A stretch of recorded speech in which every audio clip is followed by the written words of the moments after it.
why mourns my friend? Why weeps his downcast eye, that I wear mirth, where fancy used to shine? Thy cheerful meads reprove that swelling sigh, spring ne'er enamelled fairer meets than thine. Art thou not lodged in fortune's warm embrace? Wert thou not formed by nature's partial care? Blessed in thy song, and blessed in every grace that wins the friend, or that enchants the fair.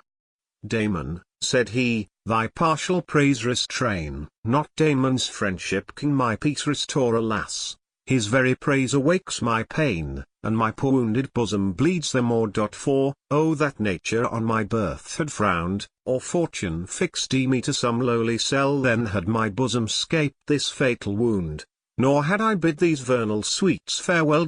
But, led by fortune's hand, her darling child, my youth her vain licentious bliss admired, in fortune's train the siren flattery smiled, and rashly hallowed all her queen-inspired. Of folly studious, even of vices vain, vices gilded by the rich and gay, I chased the guileless daughters of the plain, nor dropped the chase till Jessie was my prey. Poor artless maid, to stain thy spotless name, expense, and art, and toil united strove, to lure a breast that felt the purest flame, sustained by virtue, but betrayed by love.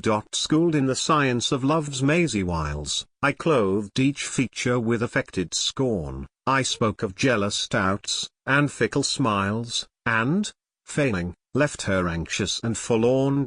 Then while the fancied rage alarmed her care, warm to deny, and zealous to disprove, I bade my words the wonted softness wear, and seized the minute of returning love. To thee, my Damon, dare I paint the rest? Will yet thy love a candid ear incline? Assured that virtue, by misfortune pressed, feels not the sharpness of a pang like mine. 9 envious moons matured her growing shame, erewhile to flaunt it in the face of day, when scorned of virtue, stigmatized by fame, low at my feet desponding Jessie lay. Henry, she said, by thy dear form subdued, see the sad relics of a nymph undone. I find this rising sob renewed, I sigh in shades, and sicken at the sun. Amid the dreary gloom of night, I cry, when will a morn's once pleasing scenes return? Yet what can morn's returning ray supply, but foes that triumph, or but friends that mourn? Alas, no more that joyous morn appears that led the tranquil hours of spotless fame, for I have steeped dear father's couch in tears, and tinged a mother's glowing cheek with shame. The vocal birds that raise their matin strain, the sportive lambs, increase my pensive moan, all seem to chase me from the cheerful plain, and talk of truth and innocence alone. If through the garden's flowery tribes I stray, where bloom the jasmines that could once allure, hope not to find delight in us, they say, for we are spotless, Jessie, we are pure. Ye flowers, that well reproach a nymph so frail, say, could you with my virgin fame compare? The brightest bud that scents the vernal gale was not so fragrant, and was not so fair. Now the grave old alarm the gentler young, and all my fame's abhorred contagion flee, trembles each lip, and falters every tongue, that bids the morn propitious smile on me. Thus for your sake I shun each human eye, I bid the sweets of blooming youth adieu. To die I languish, but I dread to die, lest my sad fate should nourish pangs for you.